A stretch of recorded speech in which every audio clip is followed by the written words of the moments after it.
जय हिंद प्यारे साथियों, कैसे हो आप सभी। हमारे YouTube चैनल में आप सभी लोगों का बहुत बहुत स्वागत है।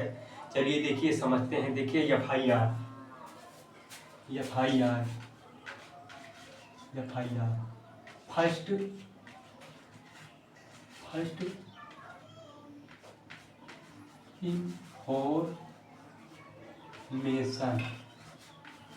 इंफॉर्मेशन आर से रिपोर्ट। First information report.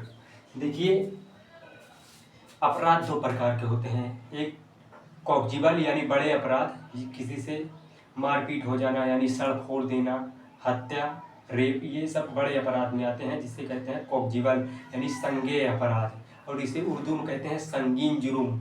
कभी पूछ ले तो आप घबराना नहीं। और एक होते हैं नॉन कॉग्जिबल यानी छोटे मोटे अपराध, किसी को थप्पड़ दो थप्पड़ मार देना, ये छोटे मोटे अपराध में आता है। तो देखिए एफआईआर यानी कि देखिए एफआईआर को लेकर 4 कंडीशन बनते हैं। मान लीजिए कोई आपका एफआईआर ही ना लिखे, मान लीजिए आप पर फर्जी केस हो गया है, फर्जी एफआईआर हो गया है, पुलिस स्टेशन में आपकी कोई सुन ही नहीं रहा है। 2 और एक, मान लीजिए आप पर एफआईआर हो गया, आपकी नौकरी पर क्या इफेक्ट पड़ेगा। मान लीजिए ऑलरेडी वो व्यक्ति जो नौकरी कर रहा है, किसी सरकारी जॉब में है, तो उसकी नौकरी पर क्या इफेक्ट पड़ेगा। तो चलिए देखिए, एक एक तरफ से समझते हैं। देखिए मान लीजिए आप पर एफआईआर हो गया है, अब आप पुलिस स्टेशन गए, अब पुलिस स्टेशन में कोई आपका यानी कि एफआईआर ही नहीं लिख रहा है, कोई सुन ही नहीं रहा है, तब क्या कीजिए आप। देखिए एक सीनियर अधिकारी यानी पुलिस रैंक के एक सीनियर अधिकारी होते हैं, जिन्हें हम एसपी कहते हैं, यानी एसपी कहते हैं। और अगर एसपी नहीं सुनते हैं तो आप डीएसपी यानी पुलिस रैंक के अधिकारी यानी डीएसपी के पास जाइए, डायरेक्टरी स्टेट पुलिस यानी कि डीएसपी के पास जाइए। और देखिए डीएसपी बहुत अच्छे से किसी को बात सुनते हैं, क्योंकि उन्हें खरीदना किसी आम आदमी का काम नहीं होता है, वहाँ मंत्री का सोर्स ज़्यादातर चलता है।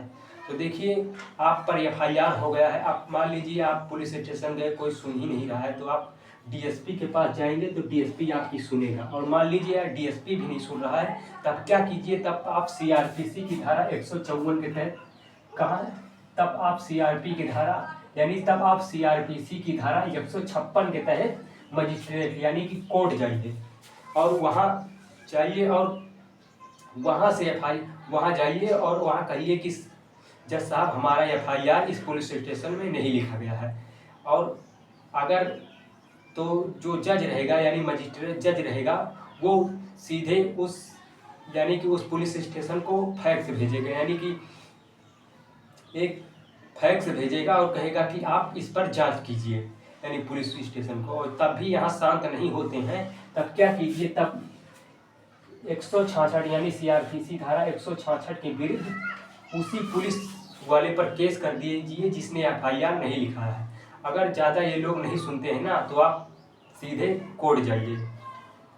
मान लीजिए यहाँ पर फर्जी एफआईआर हो गया, तब क्या कीजिए, अपने पिताजी या किसी संबंधी को लेकर जाइए और देखिए डीएसपी और एसपी किसी की बात को बहुत अच्छे से सुनते हैं, तो उन्हें जाइए और कहिए कि सर देखिए, जो आपके पास दस्तावेज है, यानी कि अगर आप ऑलरेडी आपने किसी को नहीं मारा पीटा है, तो आपके पास कोई ना कोई सबूत जरूर होगा, यानी कोई ना कोई डॉक्यूमेंट जरूर होगा, प्रूफ जरूर होगा। उन्हें प्रूफ दिखाइए, सीसीटीवी फोटो दिखाइए और कहिए देखिए सर, हम इस केस में नहीं इन्वॉल्व थे, तो आप अगर नहीं इन्वॉल्व थे तो आप को अच्छे से यानी कि वहाँ से आपको यानी कि आप अगर नहीं इन्वॉल्व थे तो वहाँ से आपको अच्छे से यानी कि वहाँ आपको जो है यानी कि वहाँ से आपको जो है रिहा यानी कि छोड़ दिया जाता है, यानी कि आप पर कोई केस नहीं बनाया जाता है। और मान लीजिए अगर आप पर जिस व्यक्ति ने केस फर्जी एफआईआर किया है, अगर आप उससे मिल बैठकर समझौता कर लेते हैं, यानी अगर उससे सहमत हो जाते हैं, तो वहीं पर वो मामला शांत हो जाता है। लेकिन अगर वो आपको कोर्ट लेकर गया तो आप भी मत मानिए। अगर आपको कोर्ट लेकर गया तो आप उस पर क्या कीजिए, अगर वो आपसे यानी कि समझौता कर ले रहा है, सहमत हो रहा है कि भाई देख, हम इस केस में नहीं इन्वॉल्व थे, आपने हमें फर्जी फंसा दिया है, अगर नहीं मान रहा है, तब उस पर क्या कीजिए, 500 के तहत उस पर मानहानि का दावा ठोक दीजिए।